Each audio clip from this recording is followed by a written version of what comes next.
আসসালামু আলাইকুম, সবাইকে কেমন আছেন? সবাই আশা করি সবাই ভালো আছেন। তো দেখেন, আমার একটা ছোট্ট ভুলের জন্য আমার ৪০ দিন বয়সী বাচ্চাটাকে হঠাৎ করে হসপিটালে নিয়ে যেতে হয় এবং ক্যানোলা করতে হয়। তো এই ব্যাপারটার জন্য আমি অনেক বেশি মন খারাপ ছিল। আমার অনেক বেশি কান্না করছি আমি এই ব্যাপারটার জন্য।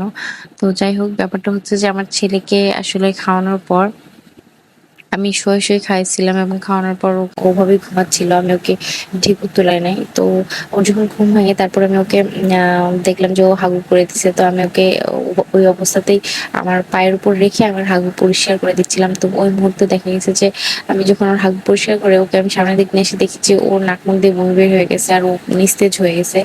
তো এই ব্যাপারটার জন্য আমি তাড়াতাড়ি করে আমার আম্মুকে ডাক দিই এবং আম্মু এসে কিন্তু আমার ছেলেটাকে কোলে নিয়ে অনেক জোরে ঝাঁকুনি দেয়।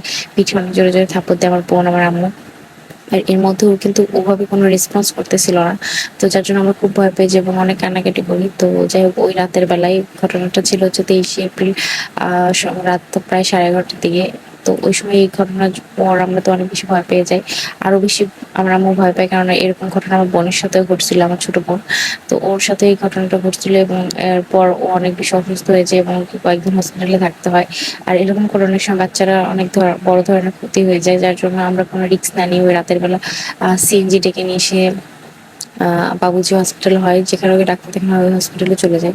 ওখানে কোনো ওর যে ডাক্তার দেখানো হয় ওই ডাক্তারগুলো ছিল না, যার জন্য ডিউটি ডাক্তার দেখানো হয় এবং ডিউটি ডাক্তার দেখিয়ে আমার ছেলেকে বলে যে চেক আপ করে বলেন যে আমার ছেলে নাকি ফুসফুসে খাবার চলে গেছে এক রাত অবজারভেশনে থাকার জন্য। তো আমরা কোনো রিস্ক না নিয়ে আমরা অবজারভেশনে থাকি এবং হসপিটালে অ্যাডমিট হই। তো যাই হোক, অ্যাডমিট হওয়ার পর হচ্ছে আমার বাবুকে ক্যানুলা করা হয় আর যাতে ইনফেকশন না হয় কোনো, তার জন্য নাকি ওকে স্যালাইন দেওয়া হয়, মানে ক্যানুলা করা হয়, স্যালাইন দেওয়া হয়। তো ক্যানুলা করার ব্যাপারটাতে আমি অনেক বেশি ভয় পাই এবং আমার এইটুকু বাচ্চাকে ক্যানুলা করা হচ্ছে এটার জন্য আমি আসলে অনেক বেশি কান্না করি, অনেক বেশি ভেঙে পড়ি আমি এবং আমার বোন, আম্মু, আমরা সবাই অনেক বেশি ভেঙে পড়ি। আমার অনেক বেশি মন খারাপ ছিল। যাই হোক, এইটুকু বাচ্চাকে ক্যানুলা করা দেখে মনটা সত্যিই খারাপ হয়ে গেছিল। কি বলবো, মায়ের মন বুঝতেছিলাম তখন যে আসলে মা ব্যাপারটা কি।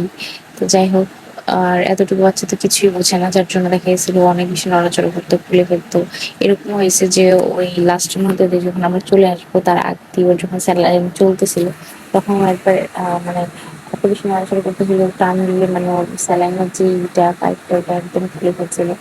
আর কি বলবো, যাই হোক, তো আমার এখান থেকে একটা মেসেজ দেওয়া, সেটা হচ্ছে যে বাবুদেরকে কখনো শোয়াই খাওয়াবেন না, মানে এত ছোট বাবুদের শোয়াই খাওয়ানো উচিত।